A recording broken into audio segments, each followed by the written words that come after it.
Welcome back to the show where we run you through all the Dolphins news you need to know about. After running through the news you need to know about, we run you through the fan Q&A where we answer Fins fans' questions. I'm going to be coughing a lot probably because, just not feeling a little under the weather, but this is going to be a great podcast. Obviously I have a ton to talk about. What a game, an insane game, and so much stuff to break down. So let's get into the news you need to know about.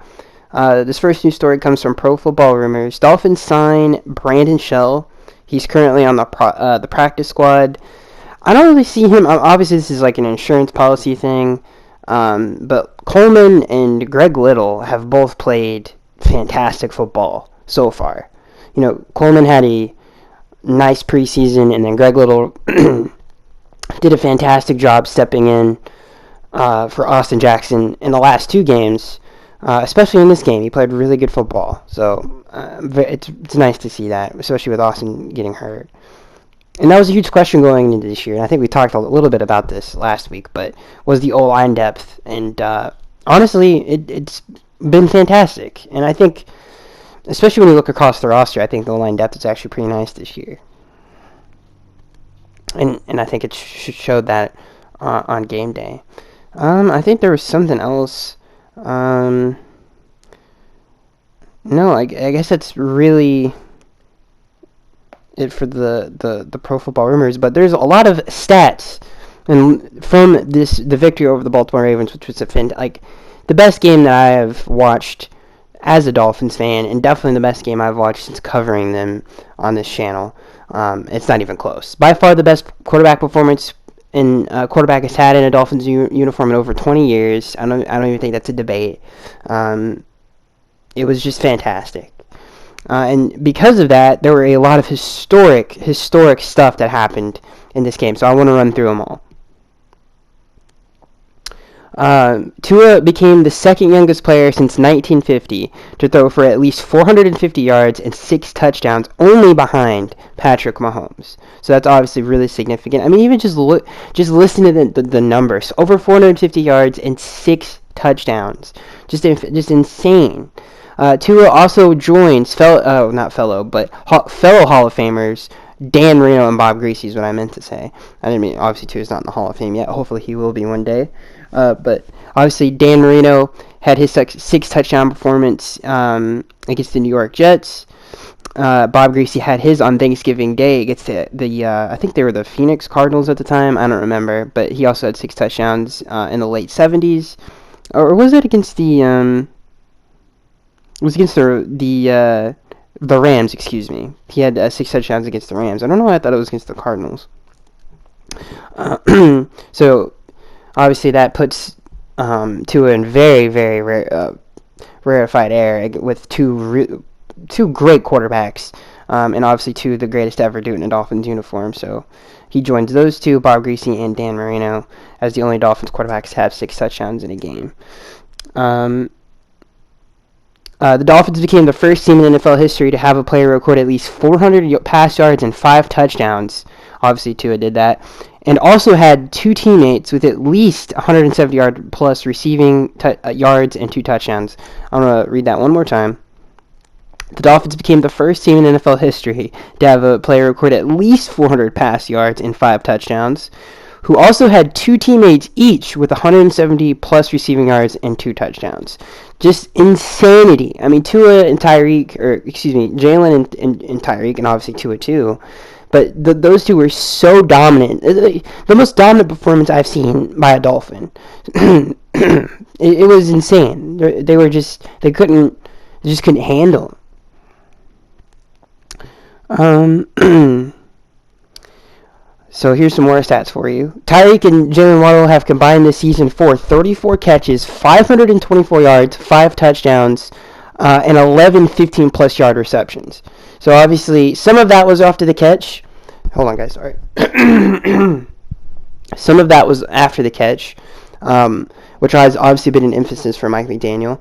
But obviously a huge criticism of Tua has been, so far, is can he push the ball down the field? And so far this year, he has done that at a very high level. So, it's just insane. I mean, listen to those numbers. They have combined for 34 catches and 524 yards with 5 touchdowns and 11 15-plus yard receptions. That is insane. That's insane. Tua currently is the leading passer in the National Football League with 739 yards. Tua, here's some more stats. Tua entered the season with 5 completions of 40 yards or longer, 1 for a touchdown in 23 games played.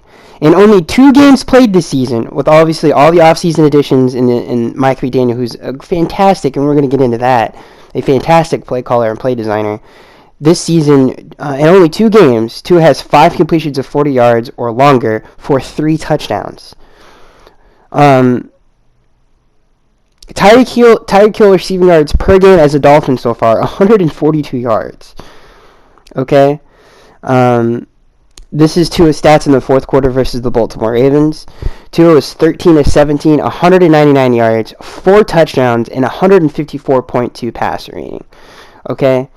So, and I think I might have missed some other stats. I think Waddle and Tyreek, I think they're both top 5 receiving leaders, if not the top 1 and 2 receiving leaders in the National Football League. Obviously, Waddle had 11 catches for 171 yards on the day for 2 touchdowns. I'm trying to find Tyreek's numbers. He had a little bit more yards, but the point is that historically this is an insane game. For the Dolphins fans, this is an insane game because this is what they've wanted to see from Tua, who honestly, and I've said this so far throughout the offseason, and even going into the regular season, he just looks a lot better as a quarterback. And people always want to talk about what his elite qualities are as a quarterback. His pocket movement in the pocket to buy time showed up in this game a lot, and even in the Patriots game it did too. It is an elite. It's not Josh Allen where he's going to run around for 45, 80 yards a game. That's not what he does. He just buys time at a very high level, and his feel in the pocket is really, really, really good. His timing, anticipation, and accuracy, and his ability to read coverages and leverage is very, very, very, very. It's very elite. Honestly, probably the best in the National Football League, and I'm being dead serious. Some of the throws, and if you guys just go back and look at it, especially on that last drive and throughout the game, and even some of the throws in the Patriots game, were insane with the timing and the anticipation. The 4th down throw, if you guys just slow it down against the Patriots, is remarkable. So the criticism of that is what does Tua do elite? Well, if you just watch him play football, his timing, anticipation, and accuracy is elite. His movement in the pocket and his feel for the pocket is elite. His feel for the game at the quarterback position is elite. And I think he's proved that and shown that this season. And one thing else I want to bring up that I think people over-exaggerate, and people who probably are a little bit ignorant to the team and don't watch the team play, is his arm strength is not bad at all. At all. And I think it's way over the top, especially in the media, exaggerated of how bad it is. He's got a really good arm. And here's and then the other thing I want to say. Does he have Josh Allen and Justin Herbert's arm? No. But first of all, those guys have arms that we haven't really ever seen in the National Football League. And I also want to mention that there are plenty of Hall of Fame quarterbacks that did not have really strong arms like that. There's a lot of quarterbacks throughout the history of the league that had a lot of success that did it differently. There's many styles at quarterbacking that you can have a Hall of Fame career and play at a high level. Tua's style isn't like Patrick Mahomes or Justin Herbert or Josh Allen or even Joe Burrow. It's different. That doesn't mean he can't be really successful, and I think that's something that people kind of, especially maybe some surface level people in the media or even fans, kind of mess up. There are many different styles that you can have that'll win you football games. I mean, I can bring even Drew Brees is a great example. Steve Young is another great example of that as well. Steve Young was famously didn't have as strong an arm as some of the quarterbacks that he played with in his era. So you can do it in many different ways and be a great quarterback, and I think Tua has proved that. And I just wanted to bring that up because I think those are all the things that we've noticed, and all of the numbers that I just rattled off, all of those things. And as a fan of this team, it's just nice to see great quarterback play finally, and I'm glad that it was just a beautiful thing to watch. It really was. It was great. I haven't seen a quarterback performance like that ever, really. Like I said, it was not like in the NFL history, but as a Dolphins fan, it's been over 20 years since any quarterback has done anything like that. So, in a Dolphins uniform, by far the best performance the Dolphins quarterback has had in that span of time, and it's not even close. Like, I can't even think of anything that would come close to that. It was beautiful. It showed you why Tua was a great quarterback in college and obviously a top pick in the draft. And like I said, he's looked better throughout the offseason. The scheme really fits him and accentuates his strengths. And it showed up on Sunday. So let's get into some of the other players that had great games as well. And let's break down this game a little bit. So I want to start defensively. I want to start off with this. The Ravens, and I think one of the reasons we gave up way too many big plays, but the Ravens are just such a unique team that they're the only ones that could have really have done some of the things that they did. I mean, the 70-yard rushing touchdown from Lamar Jackson, he's the only one who can do that, and they're the only one who would ever run a play like that. I will say this, shout out to Josh, who did a fantastic job of continuing to adjust throughout the game. A perfect example of that is when the Ravens had that 4th and 1. I don't know if it was going into the fourth quarter or the start of the fourth quarter. I think it was going into the fourth quarter. This is obviously a huge stop in the game, and it was a huge momentum swing, obviously. They ran the same play that Lamar Jackson had just scored a 70-yard touchdown on, and the defense stuffed it for a 1-yard loss. So they did a great job throughout the game of adjusting to some of the things that the Ravens did, but the Ravens had a great game plan, and like I said, Lamar Jackson is just a really special player, and I don't expect to see the Dolphins defense give up big plays like that throughout the season. I don't think fans are going to have to worry about that. They just put you in such a bind with a lot of the formations and the heavy sets that they get in, and it's just tough to defend. I will say this, and some of the other positives, the Dolphins defense, at least in the run game and up front, I think is much improved from a year ago, even though the numbers might not show that because of Lamar's big run. But other than Lamar Jackson, who had 119 yards, and obviously the big run was a big part of that, the Ravens really couldn't run the football the entire game. That showed on all the goal line stands. The Dolphins' defensive front is big and strong, and it's much better than it was a year ago at defending the run. And Melvin Ingram has been a huge part of that. And I think a lot of it has to do with a lot of players being older now, and people forget how young this defense was in the past. So that has been a huge, huge change from a year ago. What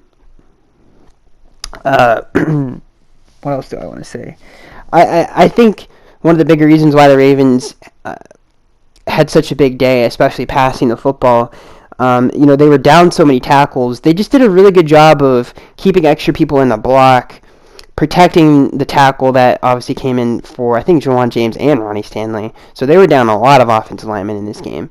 Their game plan was just really, really, really good. The Ravens are really, really good, just a really good football team.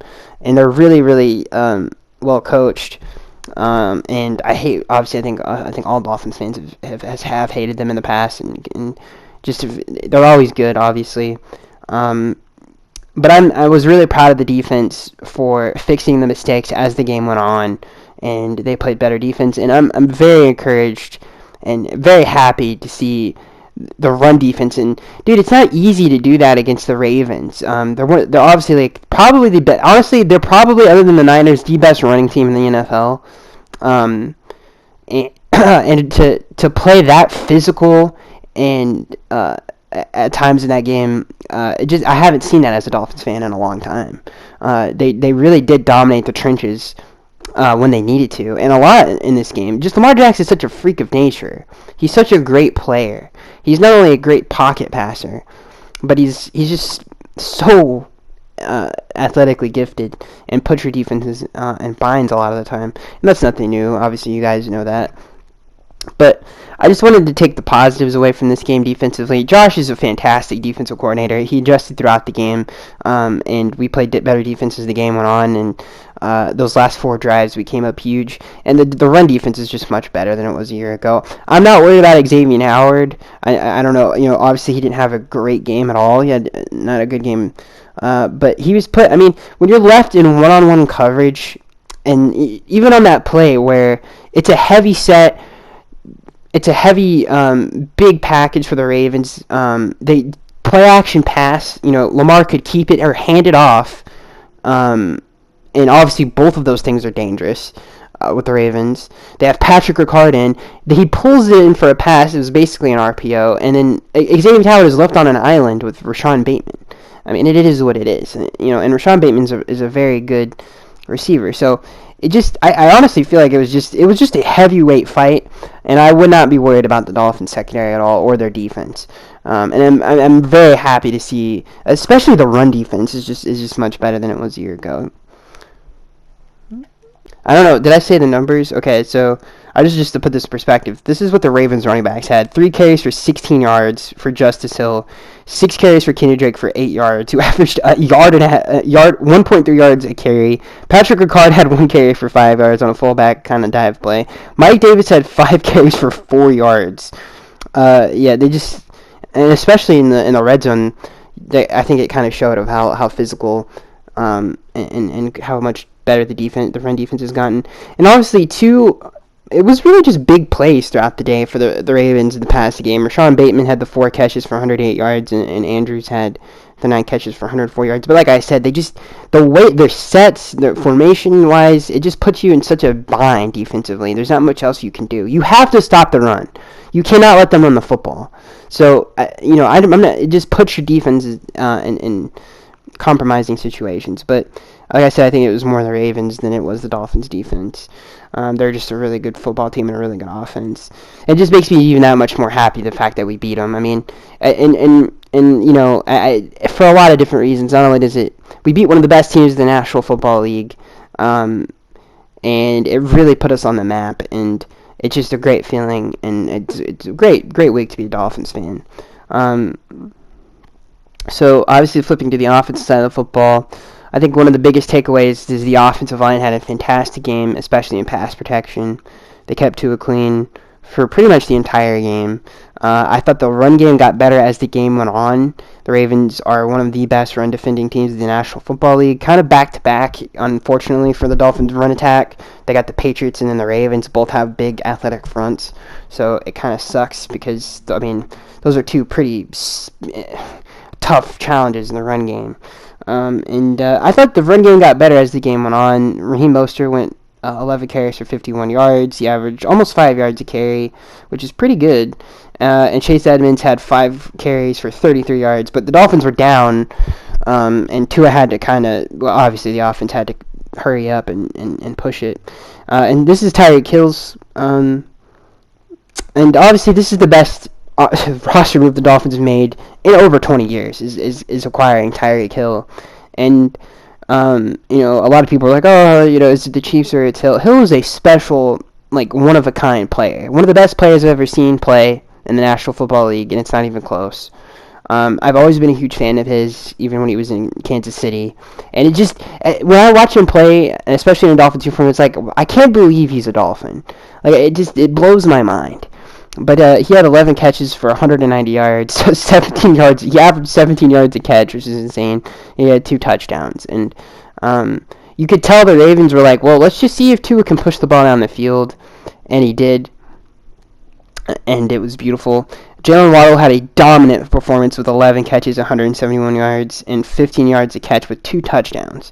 Mike Gesicki obviously had a really nice game in this game as well. Not only blocking, but he had a couple of nice blocks and the huge touchdown in the back of the end zone, which was an insane throw by Tua. And shout out to Alec Ingold as well, who he missed one block the entire game, but I don't want to say historically, but the last, 10 years, the Dolphins have been an awful screen team, and Alec Ingold has completely just flipped that on its head, and he's really helped out the screen game for us a lot, and he's been great. He threw a lot of really awesome blocks in this game. He's just been great all the way around, the run game and the pass game, obviously blocking the screen game and pass protection. He's been fantastic, just the offense is completely different. I think it's way better. The addition of Tyreek Hill has really opened things up. The talent around Tua really fits his skill set. Mike McDaniel is a great play caller, a great game planner, and a great play designer. And I think all of those things showed up on Sunday. I just love the way he calls plays. I love the design of the plays, especially in the run game. All of the motions, like I said last week, it's literally you cannot defend Tyreek Hill or Waddle on a motion. It's impossible. I mean, not only that, but the entire defense has to poop its pants when, especially under center, that if one of them go in motion, not only could they take a handoff for a jet sweep or something like that, but you got to worry about a deep comeback route, a deep post route, deep in route, even just a quick slant. There's so many things that they can do that it's just you can't guard it. It's just literally unguardable. And I don't. There's really nothing negative for me to say about this game. This was a great game by two really good football teams, and two of the best teams in the AFC. And two of some of the best teams in the AFC, and it was beautiful. It was beautiful to watch, and best game I've seen covering this team so far, and it was fantastic, man. For all the reasons that I said, to beat one of the best teams in the National Football League, it was awesome. It really, really was. And for 2.5 a game like that. And I guess some people, I don't even know if we really want to talk about the interceptions that he threw. I think the first one, he was being a little overly aggressive, and then even on the second one, he was being a little bit overly aggressive. And you could see, Tua was kind of saying that in the press conference, that he was kind of pressing for a big play. And then he settled down, and he took what the defense was giving him, made some really nice reads and some really nice throws. I mean, people got to understand something. This is something that the criticism of Tua, to bring this up again, which he proved wrong in this game. We're like, oh, can he make the plays and the throws on 3rd and long? Can he make those big-time NFL quarterback plays? The touchdown that he had to Mike Gesicki, not many people, honestly, I swear to God, I think he might be the only one who could have made that throw. I'm not even joking. The ball placement was perfect. It was on the 3rd and 13, by the way.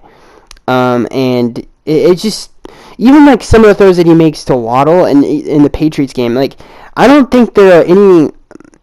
Maybe Tom Brady could have done that. I could see him with maybe Joe Burrow too. He's got really nice anticipation, but just the way that Tua can throw the ball and the ball placement be that perfect before someone comes out of their break is fantastic. But to stay on top, my point is that a lot of people have said that about Tua, that he can't make those throws on those tough downs, and he proved that wrong in this game too. Just that throw to Mike Gesicki was amazing. So let's get into the fan Q&A. This first question comes from. This is where we answer fans' questions. I don't know why I'm saying that. Everybody knows. Obviously, if you're listening to the show, you know that. But this first question comes from Jared Dickerson. He says, "Hey Skaggs, what was the most unbelievable come from behind victory you've ever witnessed as a Dolphins fan?" This one for sure. This was definitely. Excuse me. This is but it's not even close. There have been a few, especially since I've been doing this podcast. Matt Moore against the Jets was a great one. I'm trying to think of some other ones. There's been a few of them.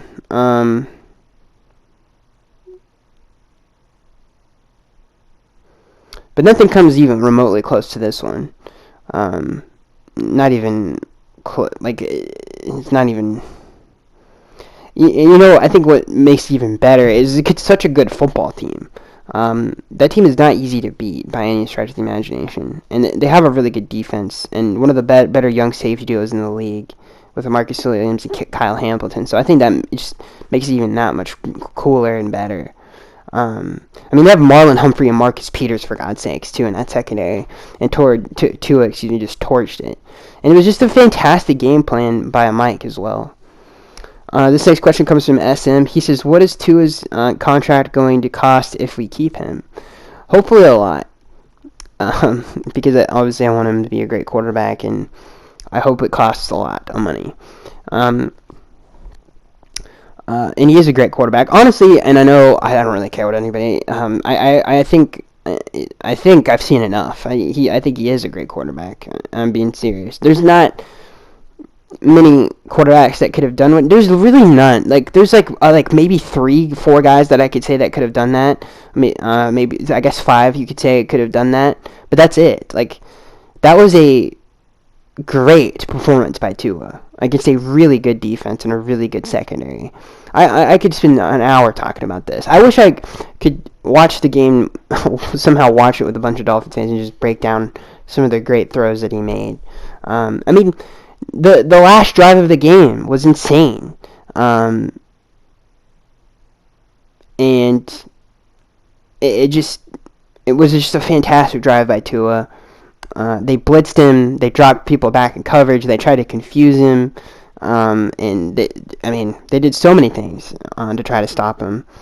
And he proved to all the haters that can Tua come back and win if he's down a lot?